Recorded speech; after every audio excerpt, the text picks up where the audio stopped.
Welcome to the Scottish Watches podcast. This is going to be a great episode, and I'll tell you why. We've got somebody on the line who is not a watchmaker. He's not a Formula One driver, although he has been involved with cars at certain points in his life, and you'll find out more about that later on. He's actually an artist, and I'm not going to give him the disservice of breaking that down any further. I'm not going to tell you which areas he specialises in, because it seems he can turn his hand to anything and everything. But we've been chatting with this guy over the past few months, behind the scenes, organising things. We actually met up recently down south at British Watchmakers Day when he had a whole host of his designs, his artwork, his passions on display for the loving and eager public. And he was right beside Roger Smith. That shows you the kind of accolades that he has got and all the strings to his bow. So it's my very good and warm pleasure to invite to the show and to invite into your lives a guy called Ben. How are you doing, sir? I'm very well, thank you, Ricky. Lovely to be here. Now, for people that have no clue who you are, probably most of our audience, because you're a bit of an untapped gem. You burst into our email and you've been on WhatsApp for the past little while telling us a little bit about your story. And I had to actually put the anchors and things and say stop, because I'd rather bring you onto the podcast and you tell everybody your story once and for all. Instead of telling me tidbits here, there and everywhere, me trying to bring it together like a patchwork quilt, it's always better if we bring you on and I get the unique experience of learning about how you ended up being in this position that you are just now, creating wonderful moments of time in art. And probably the first thing we should do is tell everybody to check the show notes, because this is an episode where you'll want to see visually what we are speaking about. And obviously we'll try and get this one onto YouTube as quickly as possible in the background. So click on the link in your podcast player. That'll take you to our website, specific page designated for this episode of the show. In there you'll see pictures, links to video clips, Instagram reels, all that good stuff, and information on exactly what it is we're talking about today, so you can visually see what we're about to audibly explain. And we should probably check and see exactly what we've got on the wrist and get the wrist checks out of the way, because you're not a watchmaker, you're a clockmaker and an artist. I'm pretty sure you've got something on the wrist that will link into things. I have indeed. I actually have a golden concept housing which goes over the Apple Watch, and I created one of my Tempus artwork to download on the Apple platform. I also have one on the Android platform, but this one is a gold, brass and black golden concept, which nice and chunky, looks a bit like a Richard Mille ripoff, but I love wearing it. Fantastic. And I am wearing something I've not had on the wrist for a couple of months. Again, so many watches come in for review. In the last week, we have had a massive amount of watches, including a watch from the guys at Casio that we featured on the show as an unboxing. Turned out, the moment that went on sale here in the UK, it instantly sold out. I just got a WhatsApp message as we were setting up to record from the folks at G-Shock Casio saying, yep, went on sale, now it's off sale, gone. But yeah, I'm going to tell you what I'm wearing today, and it's not a Casio. We did have a look at a couple of different watches to decide which would be the best candidate, and it turns out it's the Astro Work. It's a watch that we get sent across end of last year, and I think this will tie into your kind of design aesthetics as much as possible. It's a watch that you'd probably expect to pay a lot of money for, but it came in around about that $1,000 mark. It is an automatic regulator style, and instead of having hours and minutes in the centre and the seconds off to the side, it's actually got the hours as a 24-hour display over at the 9 o'clock position. Differences with this versus most other watches, especially at this price point, is the fact you get a fantastic DLC-coated watch head and bracelet, fully integrated, and then you've got these almost TIE Fighter X-Wing cutouts on the flanks, where you've got polished blue PVD on the outer surfaces, and then as you look at the actual case sides, it just disappears into a matte finish. Extremely well put together. Concentric circles on the sub-dials and in the main dial, large numerals so you can tell exactly what's going on when you look face on, and a watch that certainly looks far more expensive than the price would dictate. I'm not sure if these are on general release just yet, because we've not had a chat with the folks behind the scenes. They were very, very coy about telling us who they were, but we eventually did find out who they were. But this is a fantastic little watch, and everything about it just screams luxury at a price that you'd probably expect to pay a lot more. Even popping it off the wrist, and having a look in the back, you can see that automatic movement through a tiny porthole. It's not a complete exhibition case back, it's not completely adorned with sapphire, but you do have, again, a kind of fingerprint aesthetic there, a bit of an H.R. Geiger look about things, and you can see through that tiny little cutout. I was going to say crevice, but that's a word that we reserve for Dave. So I'll pop this back on the wrist and we'll get to the main event, the reason we're here today.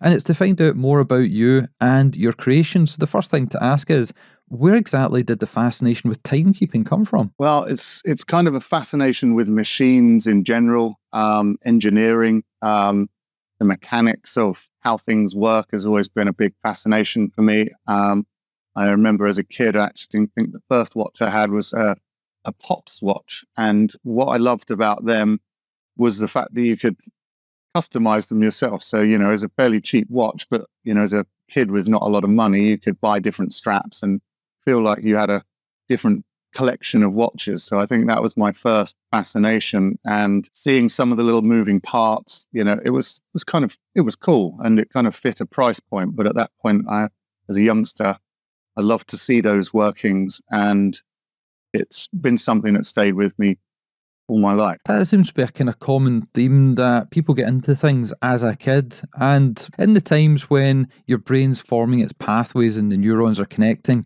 that's when, if you like a certain type of car later on in life, you kind of want to go back to that.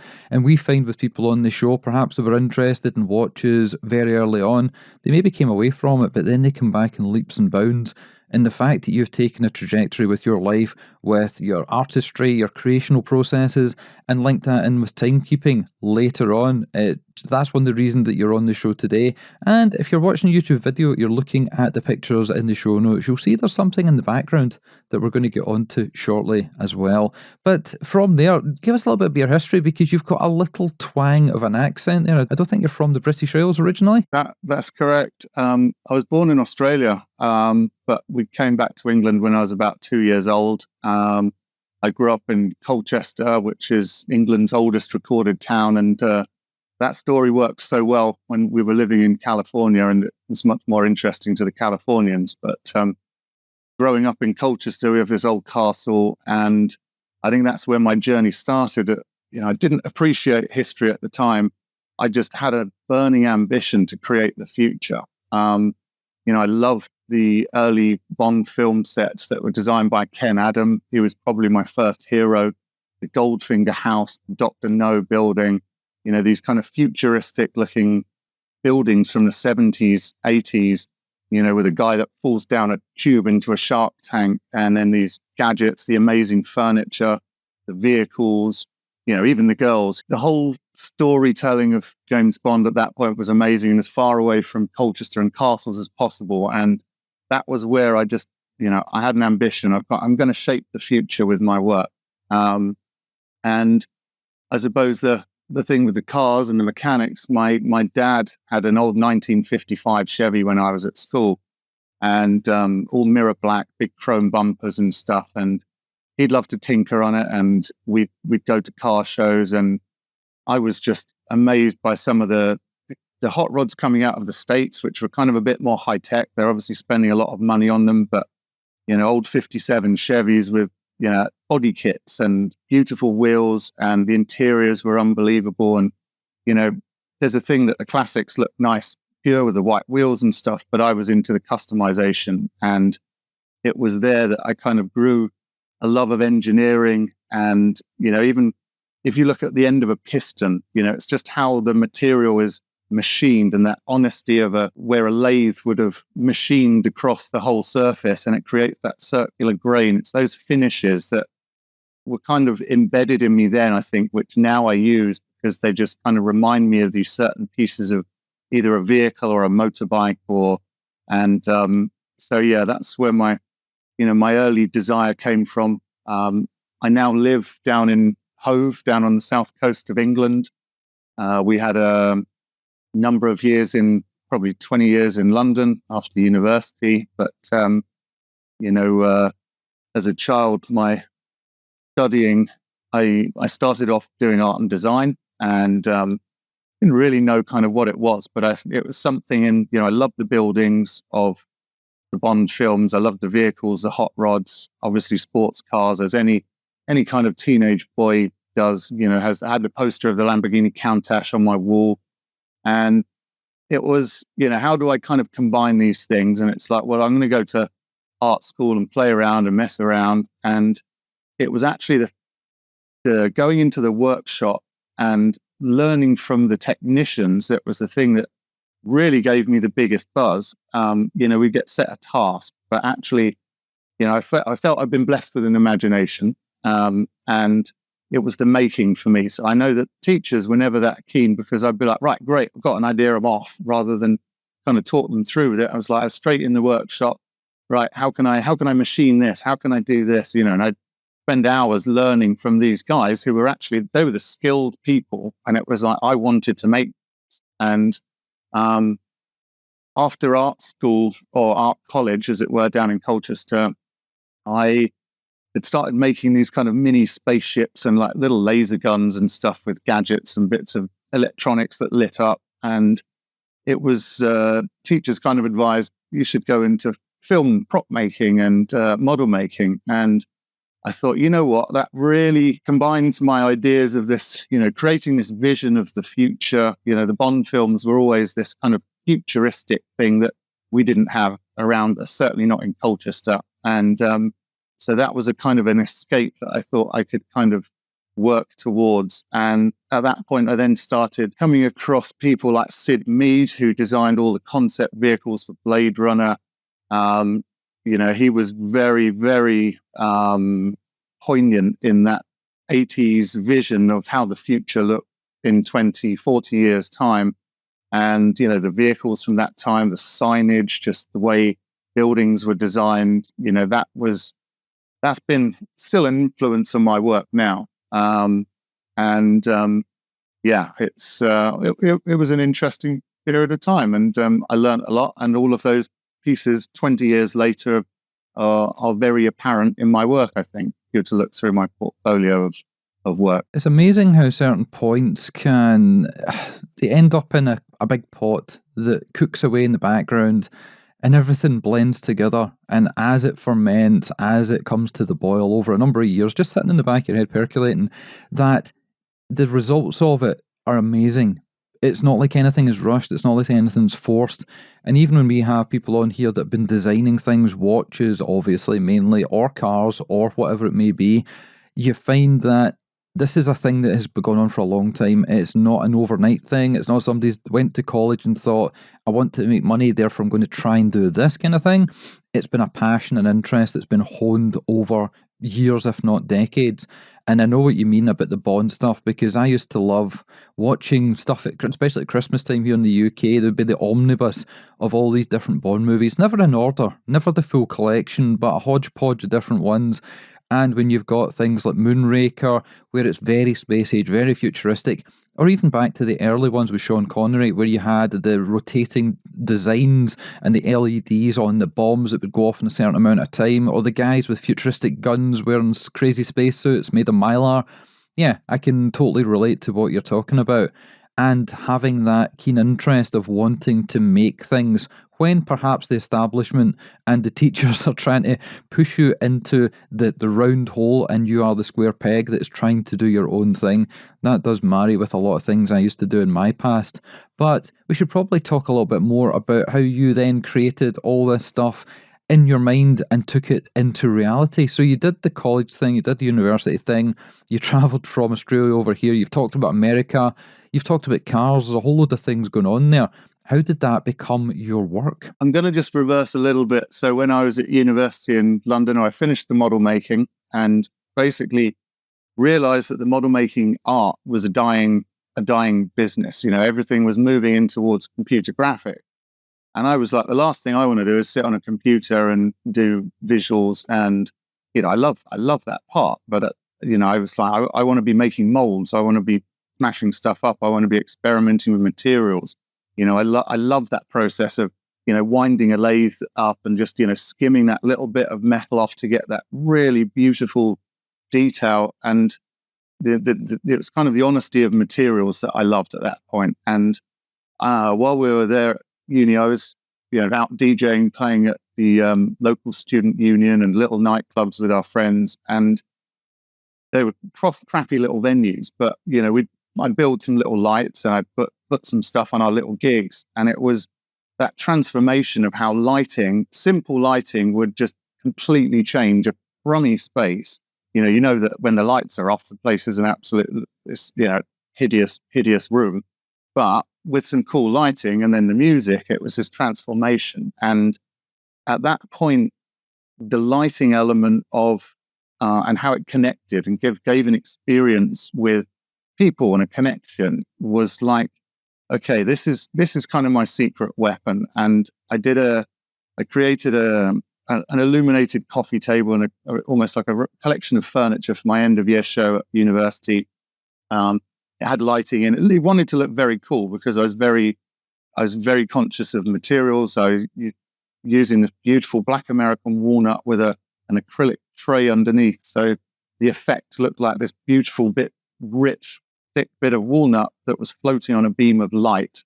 And it had these beautiful aluminium legs that I machined. And at that point, it was, okay, I can take something with this lighting element and my combination of materials, because it gives an experience. And that experience is the thing that has been most important with my use of lighting. And, I'll talk a bit more about that later on. Continuing the story is when I finished university and I knew I had this kind of ingredient that I wanted to work with. I was invited to represent Middlesex University for the New Designers Show. I got spotted by a journalist that invited me to be part of his show in London and then one in Milan. And I thought, you know what, there's, people are interested in this. I'm excited. So that's when the studio started. I think I was 21 at the time. But I had no money, and I got a job at a PR and events company, and I was asked to kind of design stage and exhibition spaces, and we did projects for Radio 1. We even did something for Destiny's Child. We did some really interesting gigs. But again, it was, lighting changes an experience, and, they're very clever and simple effects. But I was working, during the week, put on an event. In the evenings of the weekend, I was then running the event. So I was trying to get commissions. So the people that own these nightclubs we're working in, or, saw some of my design work, were like, hey, can I have a DJ booth for my house? Could you build a bar in my living room? And until I got to the point I had a big enough project to kind of go, right, you know what, I'm going to run on my own now. And so I had an underground snooker table stroke champagne cellar to do for someone. And it was like, okay, I'm going to set the business up at 24. I didn't really have a clear plan. I wasn't a super focused business person. I was a hungry designer with some great contacts, an amazing network. And I had this huge connection of craftsmen that could build things for me. So I had this vision, and it was like, I'm going for it. And I haven't looked back, to be honest.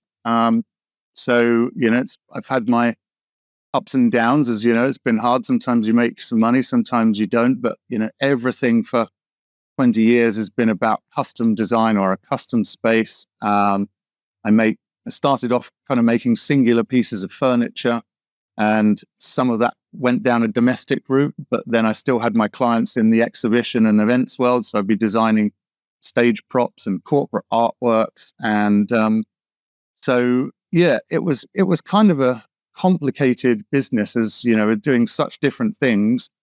And it was hard work. And I remember my dad saying to me once, Ben, why do you flog yourself so hard for, what's the, he just, he didn't get it. He was quite a simple, he liked to have enough, he'd work hard, and he was super practical. He could do building, welding, he'd drive big trucks, all sorts of things, very skilled. But he was happy to just have some money in his pocket, have enough to have a few beers with his friends, but have experiences. And we'll come on to one of his experiences in a minute that really drove me. But my ambition, I had to make a mark. I feel I've got something there to kind of leave my mark on the world, something exciting. I want my work. I love that interaction when someone stood in front of my work and they're like, wow, it's always an exciting reaction. And that buzz has kind of kept me going all these years. So, Well, let's jump in because you're brilliant at telling stories, and that's what we want, that's what we love. But every so often, I do have to allow you to get some oxygen in your lungs. I'm going to tell everybody the reason that you're on the show today, and that is because we talk to a lot of people. We talk to a lot of brands, and it's not just designers and watch creators, obviously. Richard Stewart, Underdog, fantastic designer, doesn't proclaim to be a watchmaker himself. He has people that obviously does that for him. But we've also had guys like Frank Stephenson on the show who designed various things, the spoiler system for the RS Cosworth Escort. He created the new Mini, the X5, various things, and obviously worked at McLaren and Ferrari. So we have people on that are watchmakers, designers, all kinds of facets of the industry itself. And we wanted to chat with you, but we wanted to see what you were up to. And we waited until we went to Watchmakers Day to see your product in real life. It's all very well being able to speak the speak and talk the talk, but you actually managed to walk the walk. And when we walked up, we looked at what you had on display, and again, you're rubbing shoulders with Roger Smith. He was literally a foot away from you. So the positioning within the arena itself was perfect. And everybody was there for watches, pretty much. There was a very small contingent that were there to see the clocks, but as you will probably admit, it was predominantly Watchmakers Day. But the amount of people that came up had a look at what you were doing because it stood on its own. You're right, you were talking about the Blade Runner aesthetic. I don't know what that's called these days, if it's a kind of retrowave, synthwave, neon-esque look to it all, but that drew people in. We obviously spent a bit of time chatting with you, getting video clips as best we could in a very brightly lit, sunlit hall, and your products, they're based on light. You had a hard time of it, but you managed to get people to come across, to interact, to have a look at it. And I said to you before we record the show, send me up one of your products, and I completely forgot the size and the scale of what it was you were showcasing that day. So for anybody that wants to see what we're talking about, have a look at obviously the video when it comes out, but more importantly, have a look through the show notes, and you'll see this crazy monster in the background. We're not talking about Dave this time. So let's fast forward to just now before we go back and fill in the backstory. Tell us about what's behind me. So you have the Tempus Classic Edition, which Tempus is a collection of kinetic artworks that function as a real-time clock. They tell the time over 12-hour time path using a building pattern of light. So you have basically 132 illuminated segments. There is 60 seconds on the outside, which if you're watching the video, you'll be able to see them animating. But they continually build. The 60 seconds will build until the next minute illuminates. And it's a kind of continuing cycle of light. And it's deliberately built without numbers and without hands. What I wanted to do was create an innovative new experience for appreciating time, and that was a really, really beautiful thing to share with so many people at the Watchmakers Day. Because what did people say when they came up? Because I was not privy to those conversations, but I want to get inside the mind of somebody walking up who likes watches, and then they see this for the first time and see how it compares to my thoughts. It's because I was trying to speak to people who were stood next to me and having a conversation, but also it's nice to just let people experience it. So they stand in front, I can basically see someone's eyes light up from the other side of the hall. They come kind of walking over thinking, wow, what's this? And they understand it's a timepiece, but then they're looking at the seconds, counting it, and they're like, wow, that is so different. And the beauty of the Tempus collection is that the different surfaces have a different relationship with the light. And as you'll remember from Watchmakers Day, I had one iridescent mirror version, which is kind of like a rainbow mirrored surface. And that looks very different to the other piece that I had, which was an edition in collaboration with the Alliance of British Clock and Watchmakers, which had a blue radial steel kind of grain effect to it, and a little kind of gold, red and black Union Jack done that kind of celebrated the Alliance. But the difference in the two and the way the lighting works means they have a completely different effect. And people were drawn to one or the other because they had either a connection with the material or there was something that triggered it. And, much the same with, I suppose, people and their watch choices. It's like some people like an all black watch. I love all black and little bits of gold, and, that looks great. But then someone else might like a much more classic version. And that's the beauty of the world, is that everyone has different tastes. But with Watchmakers Day, people had such it was a new experience to see this. Now, I've never seen anything quite like this. And, they were like, it is a really enjoyable thing to see, something quite so different. And, I'll be honest, I was a little nervous before Watchmakers Day as to how the other watch designers and, the whole community would be, because I'm not a traditional clock or watchmaker using the kind of mechanical sense. I'm trying to do something that is innovative and is new. I celebrate their work. I think the craftsman of watches is absolutely amazing, but I wanted to offer something new. And I think that was the reaction that I got. And it was great. Well, it certainly made an impression on us, and it cemented the idea of moving forward to do a show, because we don't want to bring somebody on that cannot explain what it is they do. And this is the problem. We do get a lot of comments and feedback from people because we ask, obviously, our audience get in touch with us and they tell us what they would like to see or hear next. And they suggest amazing brands. And when we reach out and we speak to those brands, the person at the helm, or even somebody quite high up the chain, it might not be the founder, it might not be the CEO, but unless we can find somebody that can tell a story, there is no point. Because if you just give us a list of a spec and read off a PDF file, it doesn't make for good content. And that's what everybody wants. They want somebody that's got imagination and the ability to take that into words in the audible form. And you've managed to do that quite well so far.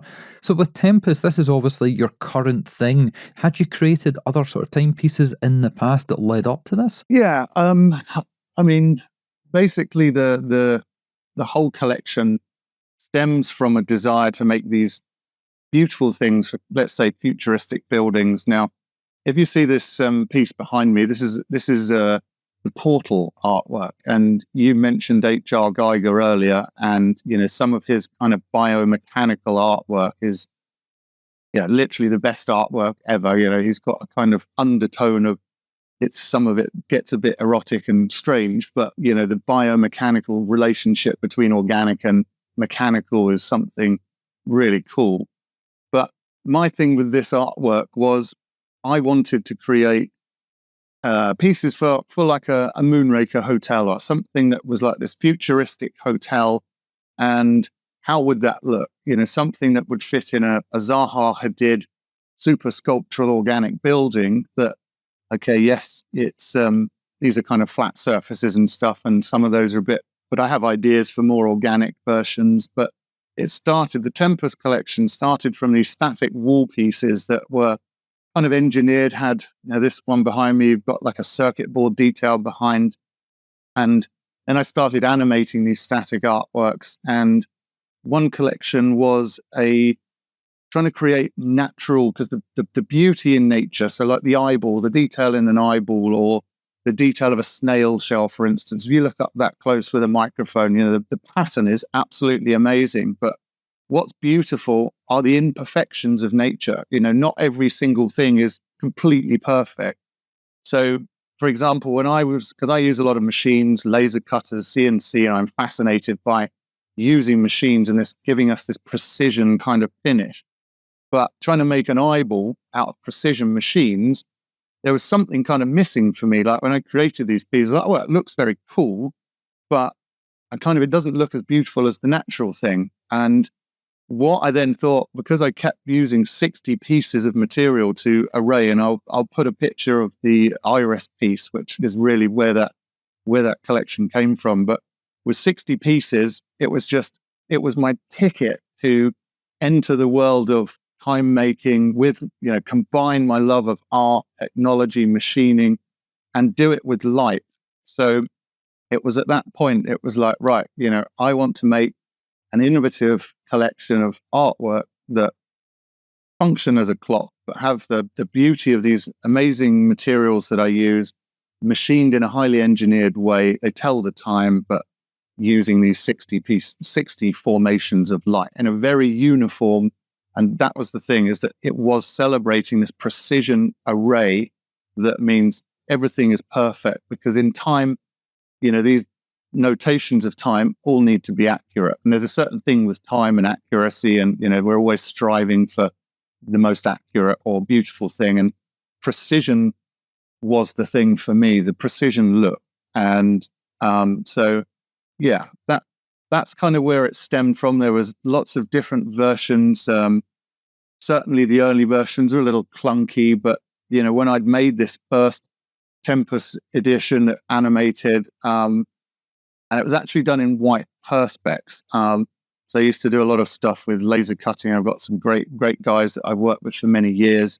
And it went through a series of kind of improvements, because white is not the best background. So you have the classic one behind you, which for me is almost the epitome of the Tempus look, because I wanted to create the deepest black background, because it is a light artwork. So I want the light to be the hero. So it actually has a frosted black glass, which gives this depth, and it's almost like shadow. And that for many years, the relationship between shadow and light and material has worked so well. Even if the chair that I'm sitting in, from different angles, the way the light captures it and the formations are in shadow gives this really beautiful effect. And that is using lighting to create that. So going back to the classic piece behind you, it has a spun aluminium frame, which is grained, has this lovely grain detail, and there's no reflection in it. So it's kind of has this real deep depth of field where the light is really punchy. And then something like the clock that I had at Watchmaker's Day had this iridescent rainbow. So the surface is actually coming into play.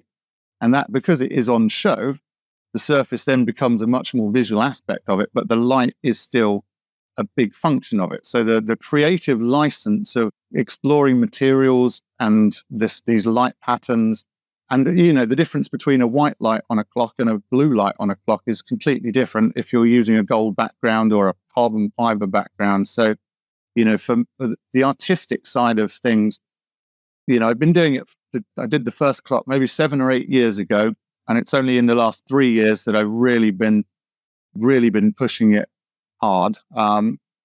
We had a couple of years out in California, and I'd go to a meeting to do an interior in my black suit, and be talking to people about design. I'd take my clock in, and they'd be like, "Wow, this is cool, very high tech," and yeah, we're interested in one. The guy who used to do my electronics, he was actually working on a Star Wars film.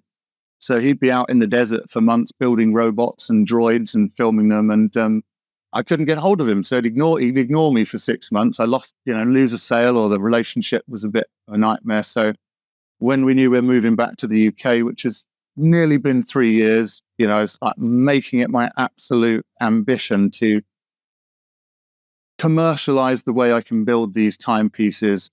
They deserve a much more focused amount of energy, and that required making my own electronics and various other things, which I can talk to you about further. Well, it just so happens we're coming up to something. I don't know what, because you sent this across. It arrived yesterday. I unpacked it today, and you told me something would happen at the turn of the hour. So I'm going to stop you talking for the next 50 seconds, probably, there or thereabouts, so that I can see what it is you're talking about, and hopefully the camera here in the studio will pick that up. I'm looking behind me. All the segments are lit up almost fully, but it reminds me at the moment of listening to and watching Countdown in the UK, a TV game show that is stuck in the minds of everybody, if not visually, definitely audibly, with their little countdown music. And I might get Gav to actually drop that soundtrack in the background as we count down. So here we are at 15 seconds to go. Are you going to tell me what's going to happen, or are we just going to have to sit here and watch? I think sit and watch. It's a little artistic trick which we did specially for this show as a reveal. So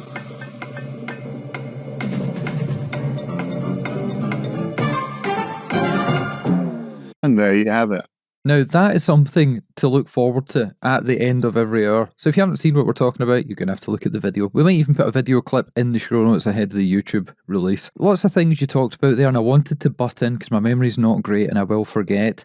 But one of the things I said to you as we were setting up, as I had just put this in the background for the show, was it gave me vibes of H.G. Wells' The Time Machine, the movie from, I don't even know when it was, maybe the 50s or the 60s, and that kind of aesthetic. And the thing you're sitting in definitely looks like The Time Machine. That's right. Well, I have a big love of mid-century interiors and architecture, and even something like the Jetsons cartoon from 70s, where they had this again futuristic outlook of what life was going to be like in 50, 100 years time with flying cars and these kind of bubble seats and things that were way ahead of their time. Some of that design still looks great today. As a quick aside, have you seen these new things that have popped up? And we talked about them in the show, even with Bamford a couple of weeks back. And it's where they have used AI to create 1950s sci-fi versions of new movies like The Matrix, like this, that, and the other. I haven't seen a lot of that, to be honest, because I have had my head down, focused on building, playing with many things. When I'm not working, I like to try and get some exercise in, either running up and down the downs near me, mountain biking, riding my motorbike, having some family time, teaching the kids about motorbike. My little boy has a little scrambler, and we go over riding the dirt bikes over the tracks near us. You told me a story about a crazy expedition that your dad went on 2 wheels. Yes. So motorbikes is kind of ingrained in our family. Before I was born, my dad and my mum travelled from Colchester in England to Sydney, Australia in 1975 on an old Norton Commando, an 850 Commando, which, is crazy in when you look back at it, because you can't just look on Google and see what's going to happen. It's hard to even research, is this going to be safe? And they went off, my mum on the back with a long blonde hair flowing out of the helmet. Before my poor father passed away, I made a pair of coffee table books where I documented the whole journey. And my mum took some beautiful photography. I have to share some with you.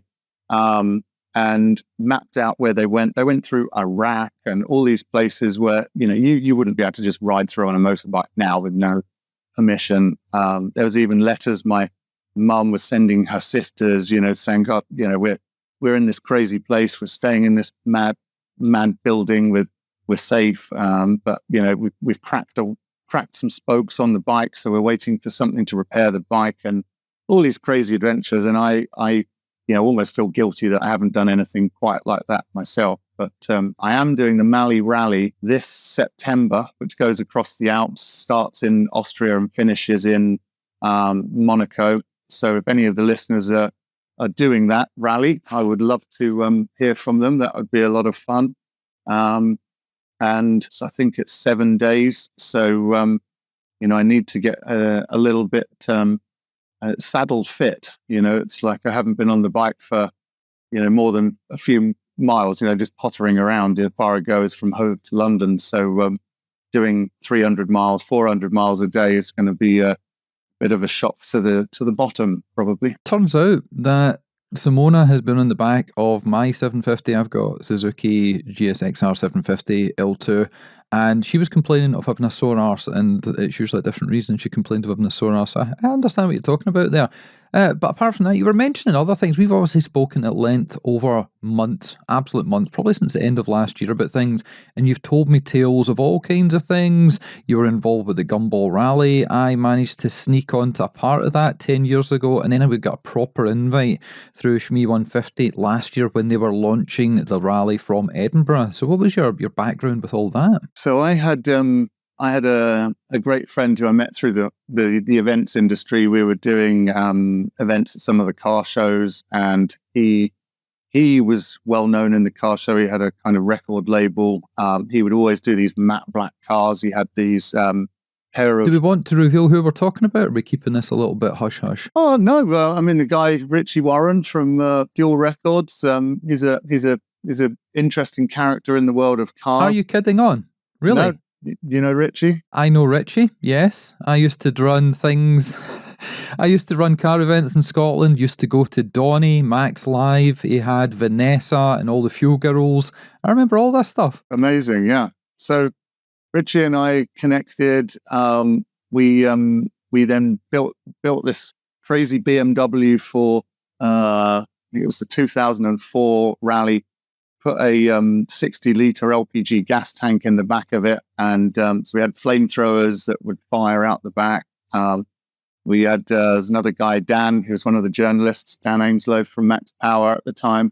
So we had a crazy adventure driving a Morocco. You know that Dan has actually now got a YouTube channel called Maxos, and he runs it with Millsy. So yeah, these people are still around. I don't know if Fuel is quite as big as it used to be, but we actually had in Scotland at one of the events I ran at Ingliston, we brought the Fuel team up. So it was the Fuel Girls, it was the cars, it was Richie, Donna on the decks. So yeah, there's a lot of me going back into my history here. Carry on. Yeah. So there's a lot of people in the kind of car customizing world who I use for my furniture. You know, they have the skills for building roll cages and doing the upholstery on my chairs. So this is inspired, I don't know if you can see it, but it's inspired by a 1980s Porsche seat. So it has the houndstooth fabric. This is one I actually had done in the States, but another good friend of mine, Jamie Shaw, who I used to do skateboarding with back in England, you know, he went on to create some amazing art piece cars, you know, high-end Max Power cars. He was the kind of golden boy of Max Power. And so Jamie's upholstered some really cool furniture for me and is taking that aesthetic of high-end car automotive engineering, bringing it into the interior world. Why have you not told me any of these stories before? Were you keeping all the juicy ones for the show? Because also know Jamie, remember when he did Pimp My Ride with Tim Westwood? I know he did it was Charisma he ran. He did the cars for Ali G. The UK are probably the world's most famous Renault 5. That is exactly it, yeah. Well, we used to skateboard in an old barn in Stanway in Colchester when we were little kids and, not little kids, teenagers and stuff. And we kind of stayed in touch, and then our paths crossed again later on as the kind of car scene. Yeah, Max Power was huge at the time, you know, and it was a fun thing to be part of. But it was, you know, it's again that crossover of engineering and people that can do stuff. I would borrow them from their world and bring them into the kind of interior arts world, and that's why, you know, I suppose collectors of my work, you know, they love their cars, you know, they love their watches, they love the engineering, but there's also a backstory, you know, and it's like, okay, well, you know, these guys did my roll cage, and this guy does my carbon fiber, you know, he also works for an F1 company. And when you take them from their day-to-day job, you know, they enjoy doing a new artistic thing, putting the automotive aspect into an artistic aspect. And, you know, that for me is great. You know, the connection, collaboration with people is really important. You know, even the parts for the Tempus editions, they're all made within 100 miles of the studio down here.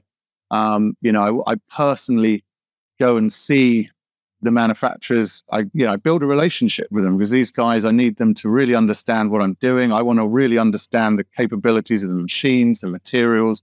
And then I also need to rely on people to turn things around quickly sometimes. Or if there's a special order, I want them to enjoy the making process. You know, I want to tap into their skills, but also, you know, they are skilled and I'm doing something new and different. And if I'm sharing that with them, then they're part of that journey. So I made a new set of rolled aluminium frames for the clocks for the Watchmakers Day. And I kind of documented the process, and I went down to the factory, and they said, you know, you can't film the guy on the spinning machine because he doesn't want to be disturbed. He's an old school guy, an absolute massive unit of a guy. His hands are the size of my lap. And, you know, in a quiet moment when he was less stressed, you know, I was like, hey, just wanted to say a massive thanks, you know, putting in the effort, because I could see how much effort goes into a spinning. You know, it's an old school kind of technique, this huge metal bar. The veins in his neck are bulging, you know, he's sweating, you know, he's got dirt all over himself. And, you know, to go up and shake his hand and feel the dirt in his hands and just say, hey, thanks, you know, this is what I'm doing, making these great artworks, because most of the time he doesn't actually see what he's even making as a finished piece. So to go, you're part of what I'm making, and I just wanted to say it means a lot to me to meet you and thank you and shake you by the hand. And this big guy was so touched. And it's kind of like, because if that was my granddad, I'd love the fact that he could come home one day and go, oh, I'm making these amazing futuristic timepieces. And that kind of personal connection comes back all the way through the layers of work that I do. And it's important to when you're telling a story to someone who's investing in your work, or investing in me, or who doesn't even know me, to be honest. I want to be able to share these things. And again, at Watchmakers Day, it was talking to people about some of those bits, because I only had a few minutes with each person. So I kind of felt I had so much to say, and everyone had so many questions, but it's like, you can't be rude if someone stood there for 5-10 minutes waiting for their question. And it's like, so yeah, Well, let me jump in there, because again, you need some oxygen in your blood system. What were the questions you were fielding from the individuals that came along to check things out? So we can do like an FAQ section right here, right now, for people that may ask questions so they can get more of an understanding. Yeah, so people could see the difference in the two. So they were asking about the customization options, and that really is almost infinite. There's the material surface, there's the frames. It's deliberately designed with a beautiful, simple frame so that the light detail is the hero. But almost to give it more mass, I've created, I can create bigger frames that are thicker, almost look like a jet engine, where it's like a cowling with a nose cone in the middle. So it was, I suppose, the customization options. Then it was the time frame of how long it would take to do a custom version. I have a bit of a waiting list at the moment from special pieces, but that's dependent on the project. There was a guy talking about a hotel he was trying to build in Saudi, and wanted to have one on each floor. As you came out of the lift, you had this clock that basically had a kind of told a story. So there was a bit of a change in the materials as you went up the floors of the hotel. So that that can be exciting. It was really limitations. Some people asking the obvious things. Okay, it's a light clock. If my room's really sunny, is it going to work? And as if it's in complete direct sunlight, it doesn't have the same effect. It does have a light sensor, so that if it's on a wall that in the daytime it shines up and is visible in your normal daylight settings, but then at nighttime that becomes a bit too bright, the automatic sensor will knock it down about 20%. So we've kind of pre-built as many things into it that we think are sensible straight out of the box. And then people asked about creating their own light patterns, because we had on show a number of different patterns. And I think like your one is about 15, 16 different color patterns. So you press the button on the side and it goes from aqua to white, press it again to pink. And then I have formations where, because there are no hands and numbers, but as for the normal clock face, 12 is at the top, 3 is at the side, northeast, southwest. There's a way of creating light patterns that kind of make the visible segmentation of light more obvious of reading the time. So we have a section built in to the app where people can create their own patterns. So people were very interested with, what they could do with it. And I suppose size was the next thing. I did, when I moved back to the UK, standardize the electronics, which I have made in Italy. So that's the only part that's not made locally. Italian high quality boards with American-made LEDs, so really small, digitally addressable chips, really high quality. If I'm sending them anywhere, I don't want any comeback. But the LEDs do have a lifespan. But what I've designed into the whole collection is that they all use the same electronics. So if in 10 years' time the LEDs failed or run down, that circuit board will never change. I want to keep the longevity of these pieces. They are pieces, the Patek Philippe watch, okay, you hold on to it for a generation. Well, I would like to think people would hold on to these timepieces and, pass them down the generations. And, I'd hope in the future it becomes, a collectible antique but, for now, what I do is I create collectible design or functional art. And, it's nice to give people some flexibility on what they can do with it. Well, I've spoken to a few folks ahead of recording because there are a select number of people that I run ideas past, especially in the planning stages. And when I was showing them what it is that you create, immediately a couple of them thought, oh, that'd be really good for my garage, my workshop, my man cave, things like that. It might be a little bit too big to put in the kitchen wall, but in other areas of the home or the office or the workshop or the design studio, it would definitely be a talking piece.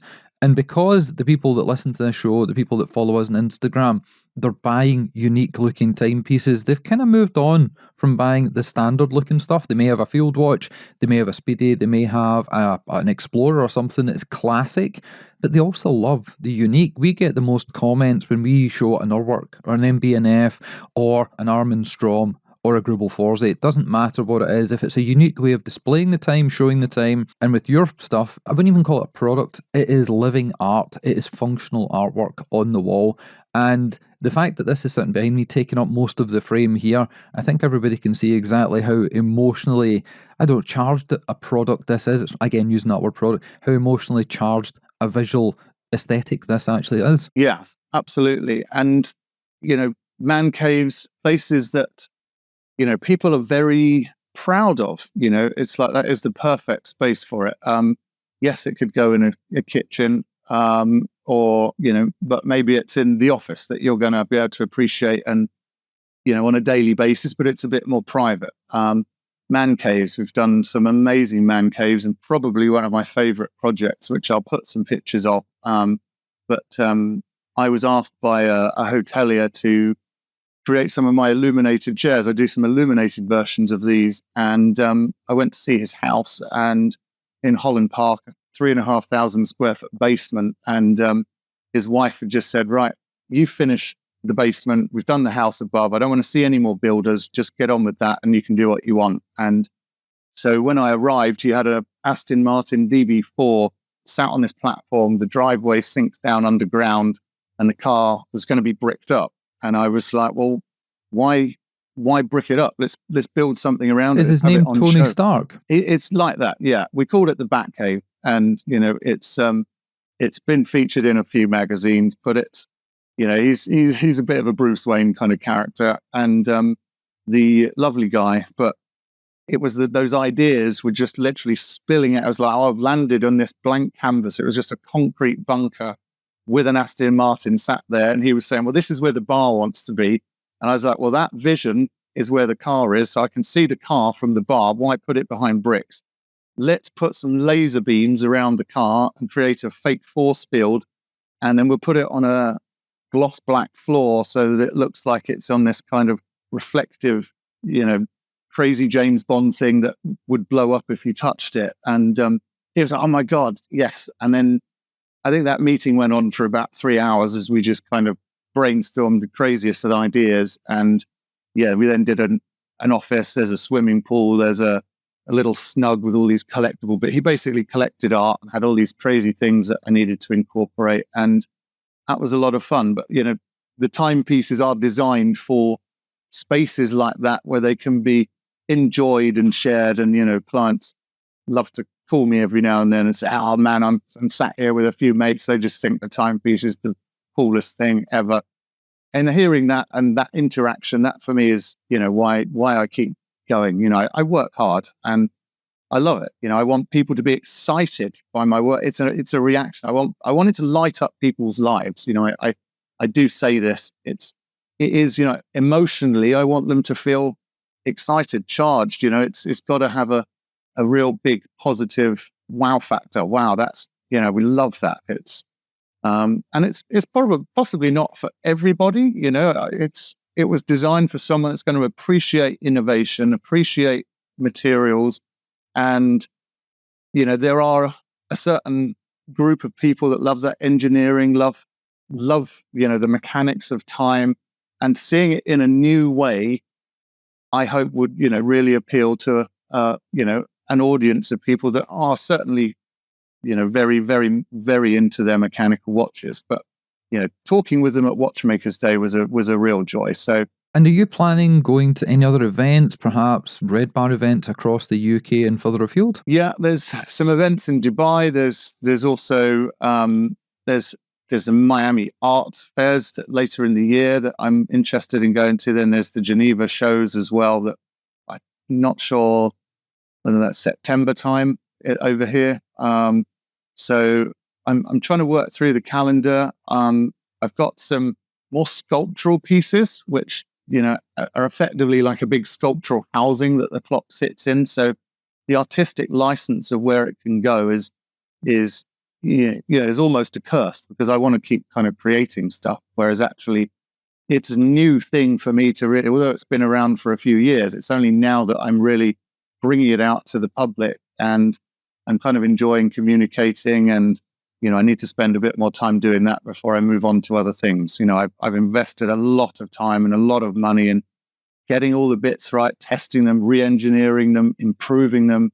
If I had a different kind of business partner on my shoulder saying, Ben, stop that, it's fine, just let's get it out there. Whereas for me, I kind of think, well, no, it's not ready until I feel 100% to stand by it, and the details and the way it goes together. We've had conversations, about the box design and everything else, which, that everything now looks great, feels great. And I'm excited. I'm excited to be talking to you about and share my enthusiasm. So if I get carried away, that's, don't That's a shoot me. good thing. That's what we want. We want people on the show that are invigorated, that have got a story they want to tell, and the passion oozes out of every single pore. And that definitely happens with you. And talking about the unboxing experience, I said to you on the phone yesterday when it arrived and we were going through, I was like, I don't want to drop this, don't want to open it the wrong way. The way that you've actually got it, it arrives like an Apple product. The way it's delivered, you've got this outer sleeve, everything is reusable, it's recyclable, it's environmentally friendly packaging, which everybody is very important about. And because of the size of this thing, you want all the packaging not to end up in the landfill. So it was thought out perfectly well. Even bringing it out, it was super simple. You sent me a link to the instruction manual. All I had to do was plug it in and then rotate the crown to set the time, just like a normal watch. I didn't have to dick around with anything. Everything was perfect. If it was going to be situated on a wall or on a mount, it's got a thing on the back that is, I think it's called a Visa mount. It's what your television would be used to actually clip onto a wall or a stand or a monitor stand. Obviously, I've just got this sitting in the background here because this one will be going back at some point. I'm going to do an extended test on this one, I believe. But, it looks fantastic. It definitely is a talking point. I think if this is in the background of our future videos over the coming weeks, people will be asking questions, because not everyone will notice this episode. People will miss an episode, they'll jump to the next one, and then they'll go back the way. So I think a lot of people will be commenting on this saying, what the hell is going on here, Ricky? But as much as we love looking down at our wrists and going, I like that, I'm glad I've got this on the wrist, there's a connection to it. Having something on the wall, having art, and maybe you're not a normal art lover, the normal sense of the word.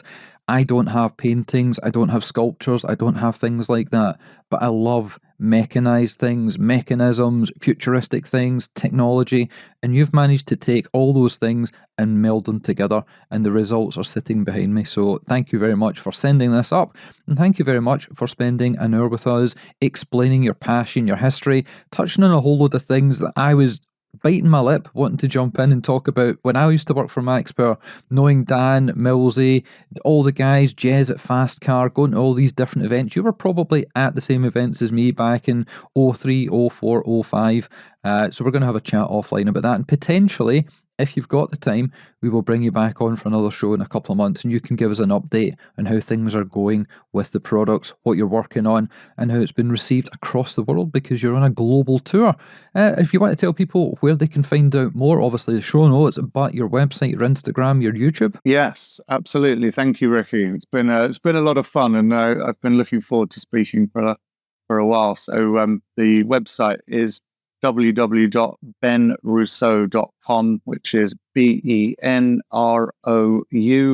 double S for sugar, EAU. And or you can do the /Tempus. It will take you straight to the Tempus section. But there's quite a variation on work there that would be interesting for you to see. I have my Instagram account, which is Ben_Rousseau_studio. And my YouTube is Ben Rousseau Studio. But I don't really direct a lot of traffic to the YouTube, so it's has embarrassing amounts of followers. So it's something that's more of a cloud storage for videos rather than directing people to it. But it does have some animations of my new kind of collection, which are these animated time machines that are, if the Terminator and Tron Legacy had a kind of love child, it would kind of resemble something like this. And actually now, what would be more exciting would be to build the physical versions of those. So that's probably something else that's going to take up a bit of time and money, and but certainly something I'm going to look forward to sharing with you when the next time we speak, or maybe later on. But there's big things coming. I've got the imagination is there. It's and I look forward to diving into it a bit more. And some of the stories that we can go through will be a joy to share. We didn't even touch the surface with the antics involved with the Gumball Rally, and I'm pretty sure back then it was the Wild West. I remember techademics and all the dodginess that went on behind the scenes. So looking forward to our next catch up, and I think I'm going to have to lower the tone a little bit and bring people back to earth, because we've been going all over the place with this episode. I can see it in your eye, the glint in your eye, talking about future endeavours, new projects and things. That is a sign of a true creator, a true enthusiast, and a true artist. So everybody, go and check out the show notes. Click across. If you can't spell his second name, because I couldn't spell his second name, all the links will be in the show notes. And that is it. If you want to follow us, we are at Scottish Watches on Instagram. Our website, scottishwatches.co.uk. You can get in touch, drop us an email. If you've got any questions you'd like us to pass across to Ben next time he's on the show, info@scottishwatches.co.uk. That is the only email address you need to know. And that is it. So thank you for listening. Thank you for watching, and we'll catch you again soon. See you later.